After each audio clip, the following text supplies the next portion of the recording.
اور یہ ترقی کر کر کے انسان بنا. انسان تھا بندر اور یہ ترقی کر کر کے انسان بنا، یعنی انسان بندر کی ترقی یافتہ شکل ہے، بندر بنا. تو صحیح بات یہ نہیں، یہ بات غلط ہے. انسان ہے، جب یہ انبیاء علیہ السلام کی مخالفت کر دیتا ہے تو مخالفت کی وجہ سے پھر اللہ انسان کو کیا بنا دیتا ہے؟ عکس، بندر. انسان بندر بنتا ہے، بندر انسان نہیں بنا، عکس ہوا ہے. تو عکس ہوا ہے. اب جو کہتا ہے کہ بندر ترقی کر کے انسان بنا، اس کے پاس کیا دلیل ہے؟ کوئی دلیل نہیں ہے. اس کا قیاس ہے، وہ کہتا ہے ترقی کی. بھئی اگر وہ ترقی ہے تو الٹا پھر معکوس بھی ترقی ہوئی، جس کا ثبوت نصوص میں آیا وہ یہ کہ انہوں نے گناہ کیے اور گناہ کی وجہ سے اللہ نے انسان کو بندر بنا دیا. دیکھیں انسان کا بندر بننا یہ تو تمام لوگوں نے دیکھا ہے، بندر کا انسان بننا کس نے دیکھا؟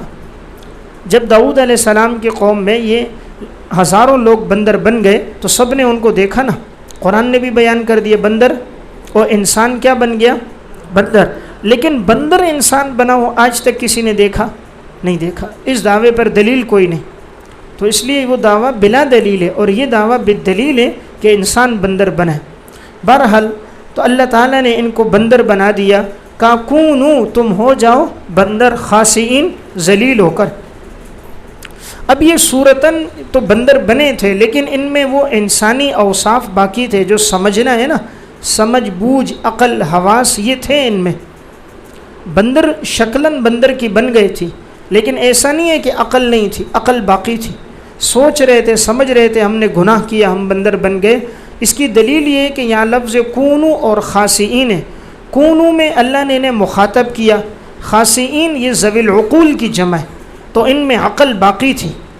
اگر ان میں عقل نہ ہوتی تو اللہ ذوی العقول کی جمع خاسئین ذکر نہ کرتا. تو کونو میں مخاطب اور خاسئین سے پتہ چلا ان میں عقل اور حواس باقی تھے، شکل بندروں جیسی ہو گئی تھی.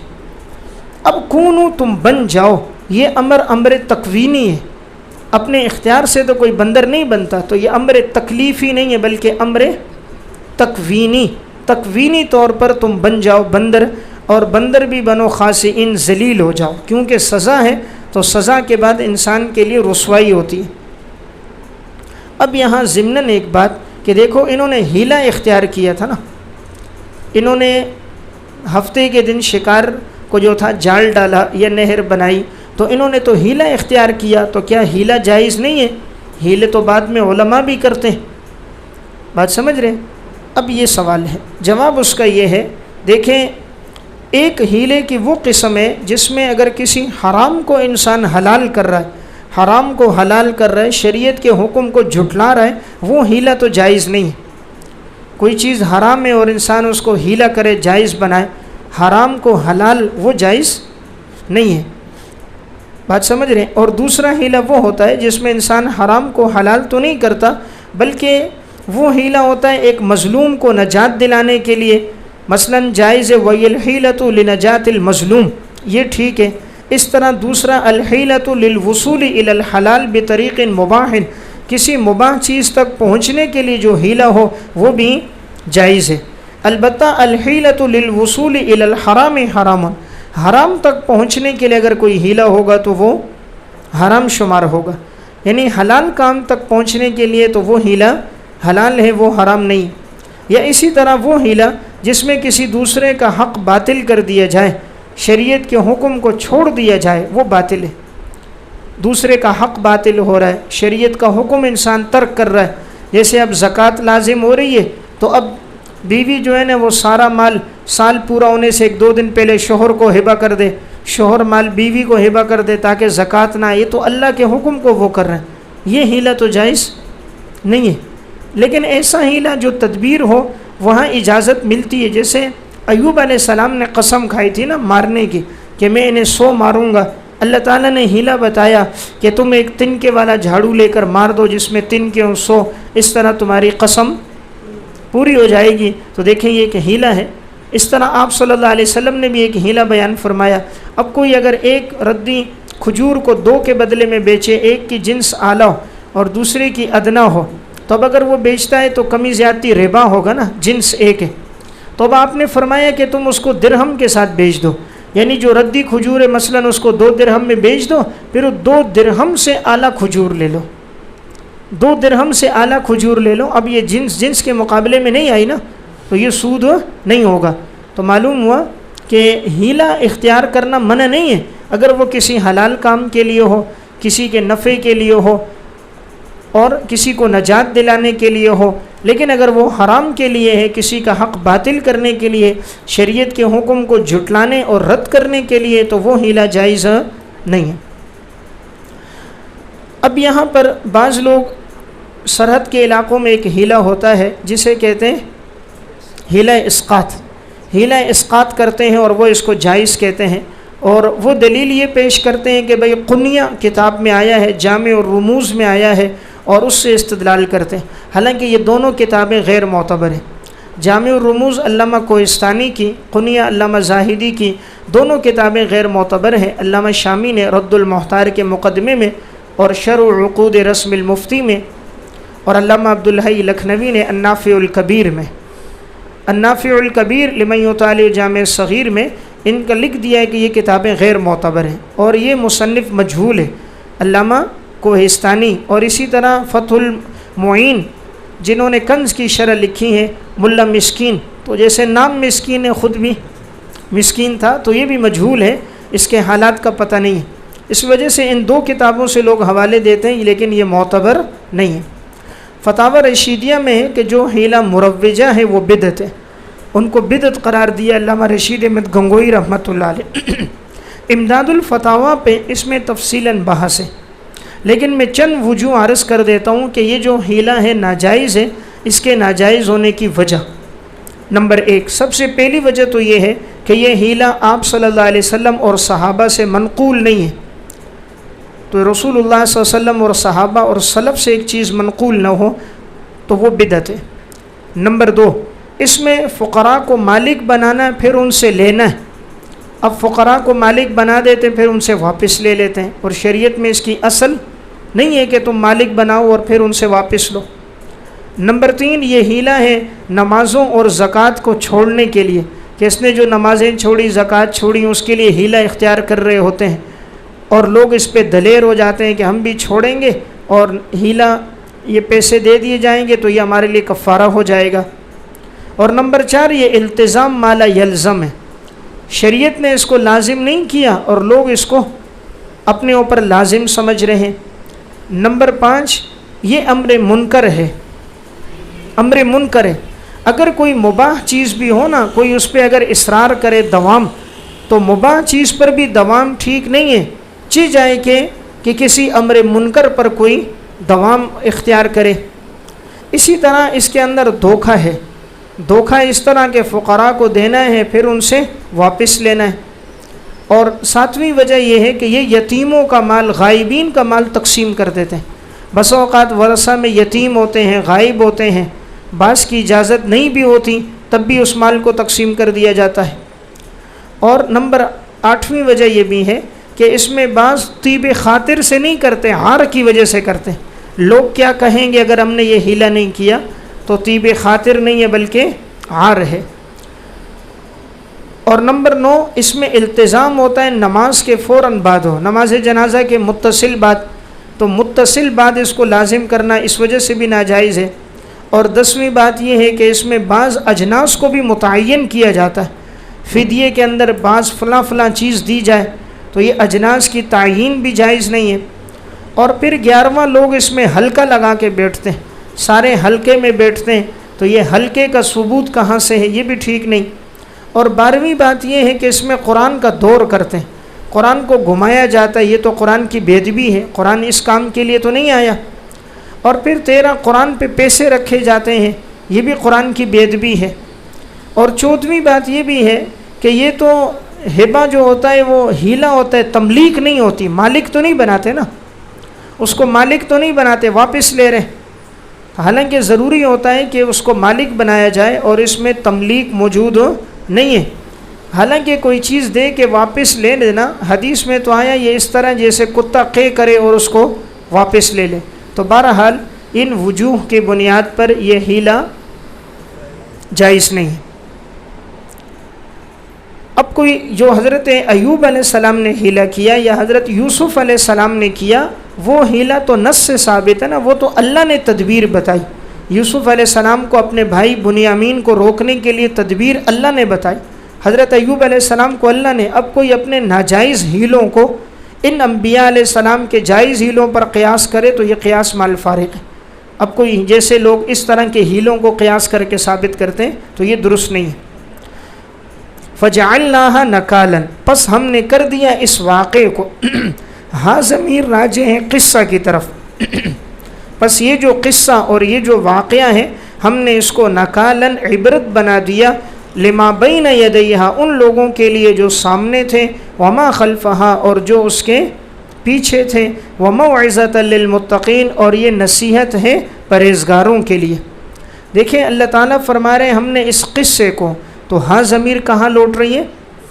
قصہ اور واقعہ، اس واقعے کو ہم نے عبرت بنا دیا۔ اب یہاں دو لفظ ہیں، ایک لفظ نکال اور ایک لفظ موعظہ۔ نکال کا تعلق ہے نافرمانوں کے ساتھ، جو لوگ وہاں تھے نا، جو لوگ وہاں تھے نہیں مان رہے تھے، ان کے لیے عبرت ہو گیا، اور موعظہ ہو گیا نیکوکاروں کے لیے کہ ان کو نصیحت ہو گئی، دیکھو اگر اس طرح نہیں کریں گے تو ان پر بھی سزا آئے گی۔ یا بعض نے یہ کہا نکال سے مراد جو لوگ موجود تھے، اور موعظہ سے مراد جو بعد میں آنے والے تھے۔ موجود لوگوں کو بھی عبرت ہو گئی نا، انہوں نے نہیں مانا بندر بن گئے، ہم نے نہیں مانا تو ہم بھی بندر بن جائیں گے، تو موجودہ لوگوں کے لیے نکال اور بعد میں آنے والے لوگوں کے لیے موعظہ، یا گناہگاروں کے لیے فساق کے لیے نکال اور نیکوکاروں کے لیے موعظہ۔ لما بین یدیہا، لما ما بمانے من کے ہے، لمن بین یدیہا وہ جو سامنے تھے اور وہ جو اس کے پیچھے تھے۔ اب سامنے اور پیچھے سے کیا مطلب؟ عبداللہ بن عباس کہتے ہیں لمن حضر معہم، جو اس وقت موجود تھے، ولمن یأتی بعدہم اور جو اس کے بعد آئیں گے، جو اس وقت موجود تھے اور جو اس کے بعد آئیں گے۔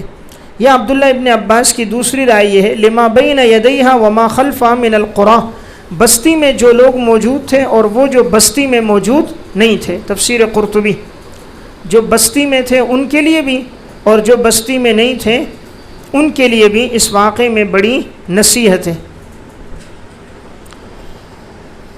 وَإِذْ قَالَ مُوسَىٰ لِقَوْمِهِ، خباثت نمبر 3 تعمق۔ اور جب کہا موسیٰ علیہ السلام نے اپنی قوم سے ان اللہ یأمرکم ان تذبحوا بقرہ، اللہ تعالیٰ تمہیں حکم دیتا ہے کہ تم ذبح کرو گائیں۔ قالوا اتتخذنا ہزوا، تو انہوں نے کہا کیا اللہ تعالیٰ ہم سے مذاق کر رہا ہے؟ اب خطاب موسیٰ علیہ السلام، اتتخذنا کیا آپ ہم سے مذاق کر رہے ہو؟ کیا آپ ہم سے مذاق کر رہے ہو؟ قال موسیٰ علیہ السلام نے فرمایا اعوذ باللہ ان اکون من الجاہلین، اللہ کی پناہ کہ میں ہو جاؤں جاہلوں میں سے، میں ہو جاؤں جاہلوں میں سے، اس سے اللہ کی پناہ۔ اب یہ جو خباثت نمبر 3 یہاں جو واقعہ ہے، یہ قصہ نزول تورات سے پہلے کا معلوم ہوتا ہے، بیان القرآن۔ حضرت تھانوی صاحب رحمۃ اللہ علیہ فرماتے ہیں یہ جو آگے قصہ آ رہا ہے بقرہ کا، یہ تورات کے نزول سے پہلے کا معلوم ہوتا ہے، یعنی تورات کا نزول اس کے بعد ہوا۔ یہ واقعہ کیا ہے اس بارے میں دو قول ہیں۔ پہلا قول یہ ہے کہ یہ جو بقرہ کا ذبح تھا، یہ ایک شخص تھا جس کا نام تھا عامیل، بڑا مالدار آدمی تھا، اس کے بعد دولت اور پیسہ بہت زیادہ تھا، اس کا ایک بھتیجا تھا، باقی اس کے کوئی وارث نہیں تھے۔ بھتیجے نے کافی انتظار کیا، چچا نہیں مر رہا، تو اس نے اپنے چچا کو قتل کر دیا، اور قتل کر کے اس کی لاش کو پھینک دیا، اور لوگوں پہ دعویٰ کر دیا محلے والوں پر کہ بھئی انہوں نے قتل کیا ہے، تو تاکہ ان سے بھی وہاں سے چچا کی میراث مل جائے اور یہاں سے لوگوں سے دیت بھی مل جائے، ایک تیر سے دو شکار، تاکہ یہاں سے وہ بھی ملے وہاں سے چچا کی میراث بھی ملے۔ تو اس نے یہ چچا کو اس طرح مار کے پھینک دیا۔ اب معلوم نہیں ہو رہا تھا کہ اس کا قاتل کون ہے، تو لوگوں نے پھر موسیٰ علیہ السلام سے کہا جی آپ اللہ سے سوال کرو کہ پتہ چل جائے کہ اس کا قاتل کون ہے۔ تو اللہ تعالیٰ نے فرمایا تم گائیں ذبح کرو، اور گائے کے جسم کا ایک حصہ گوشت کا مقتول کے ساتھ لگاؤ گے تو وہ بولنے لگ جائے گا، بتا دے گا کہ اس کو کس نے قتل کیا۔ دوسرا واقعہ یہ ہے، بعض نے یہ نقل کیا ہے کہ اس کے چچا زاد، جو چچا تھا اس کی بیٹی تھی اور وہ خوبصورت تھی، اور یہ چچا زاد اس سے شادی کرنا چاہ رہا تھا اور چچا رشتہ نہیں دے رہا تھا، تو اس نے اپنے چچا کو قتل کر دیا تاکہ اس سے لڑکی سے شادی کرے۔ تو یہ دو وجوہ ہیں، لیکن پہلی وجہ زیادہ راجح معلوم ہوتی ہے۔ اب اس نے جب قتل کیا تو لوگ موسیٰ علیہ السلام کے پاس آئے۔ موسیٰ علیہ السلام نے کہا اللہ حکم دیتا ہے تم گائیں ذبح کرو۔ تو اب دیکھو یہاں پر گائیں کا لفظ بقرۃ نکرہ ہے۔ موسیٰ علیہ السلام نے کہا ان اللہ یأمرکم ان تذبحوا بقرۃ، کوئی گائیں تم ذبح کر دو، نکرہ تھا، اس لیے اگر یہ کوئی بھی گائیں ذبح کر دیتے تو کافی ہو جاتا، لیکن انہوں نے بار بار آگے سوال کرتے رہے کیسی گائیں ہو، کتنی عمر ہو، کون سا رنگ ہو، تو بار بار سوالات کر کے انہوں نے اپنے اوپر خود شدت لائی، خود سختی لائی۔ اللہ نے ابتدا میں آسان حکم دیا تھا کہ ایک گائیں ذبح کر دو، اور نکرہ لایا، البقرہ معرفہ نہیں لایا، یعنی کوئی بھی گائیں کر دو، اس لیے یہ کوئی بھی کرتے ہو جاتا، لیکن انہوں نے بار بار سوال کر کے اپنے اوپر شدت اختیار کی۔ اب جب موسیٰ علیہ السلام نے گائیں کے ذبح کا کہا تو قالوا اتتخذنا ہزوا، کہنے لگے موسیٰ تو ہم سے مذاق کر رہا ہے، یعنی آیت کو سمجھو، ہم کہہ رہے ہیں کہ قاتل کا کیسے پتہ چلے گا، تو کہہ رہے گائیں ذبح کرو، تو بھئی گائیں کا قاتل کے ذبح کے ساتھ کیا تعلق؟ موسیٰ علیہ السلام نے کہا اللہ کی پناہ کہ میں جاہلوں میں سے ہوں، کیونکہ مذاق کرنا کس کا کام ہے؟ جاہل کا کام ہے، اور میں جاہل نہیں ہوں۔ جو مذاق میں جھوٹ بولیں، یعنی ایسا مذاق میں نہیں کرتا کہ جو مذاق میں کیا بولیں؟ جھوٹ بولیں، تو میں تمہیں جھوٹ نہیں بول رہا، اللہ کا حکم بتا رہا ہوں، اللہ کا حکم ہے گائیں ذبح کرو۔ انہیں سمجھ نہیں آ رہا تھا گائیں ذبح کریں گے تو کیسے پتہ چلے گا، تو اب آگے وضاحت آئی گوشت کا ٹکڑا لگاؤ گے تو مردہ بولنے لگ جائے گا تو تمہیں قاتل کا پتہ چل جائے گا۔ اب یہاں پر انہوں نے پھر آگے سوالات کرتے رہے تو مزید حکم میں سختی آتی گئی، اس لیے جتنا انسان قیل قال کرتا ہے اتنا وہ تکلیف میں، مشقتوں میں پھنستا ہے۔ اس لیے حدیث میں آتا ہے آپ صلی اللہ علیہ وسلم نے فرمایا اگر یہ بنی اسرائیل زیادہ سوالات نہ کرتے تو ان پر سختی نہ ہوتی، انہوں نے اپنے اوپر سختی کی تو اللہ نے بھی ان پر سختی کر دی۔ اب یہاں بقرۃن، حضرت تھانوی صاحب رحمۃ اللہ علیہ اس کا ترجمہ بیل سے کرتے ہیں کہ تم ذبح کرو بیل کو، گائیں سے نہیں کرتے بلکہ بیل سے کرتے ہیں۔ اس سورت کا نام بھی سورہ بقرہ اسی لیے کہ اس میں یہاں پر بقرہ کے واقعے کا تذکرہ ہوا ہے۔ تو جو حضرات بیل سے کرتے ہیں وہ کہتے ہیں کہ یہ اس میں جنس ہے اور اس کا اطلاق بیل پر ہوتا ہے، یا بعض کہتے ہیں اصل لفظ بقر ہے، تا کو بعض مبالغے پر محمول کر دیتے ہیں، اور وہ روایتاً اور درایتاً یہ راجح معلوم ہوتا ہے، اس لیے کہ آگے آ رہا ہے اس پہ حل نہ چلایا گیا ہو، اور حل گائیں پہ نہیں چلتا، عموماً بیل پہ چلتا ہے۔ یہ خوبصورتی جو آگے بیان ہو رہی ہے وہ وضاقتہ، اس کی شکل و شباہت یہ ساری بیل میں معلوم ہوتی ہیں، بظاہر بیل لگتا ہے، لیکن لفظ چونکہ بقرہ استعمال ہوا ہے اس لیے ممکن ہے وہ گائیں ہو، عام نے اس کو گائیں تذکرہ کیا۔ تو بہرحال اللہ تعالیٰ نے حکم دے دیا کہ تم ذبح کر دو گائیں، تو انہوں نے کہا کیا آپ ہم سے مذاق کر رہے ہو؟ تو حضوًا مصدر ہے مبنی للمفعول ہے، حضو بمانے محضو، مصدر مبنی للمفعول، اللہ کی پناہ کہ میں ہو جاؤں جاہلوں میں سے۔ اس سے معلوم ہوا مذاق کرنا، ہنسی مذاق زیادہ کرنا کوئی پسندیدہ چیز نہیں کہ آدمی ہر وقت ہنسی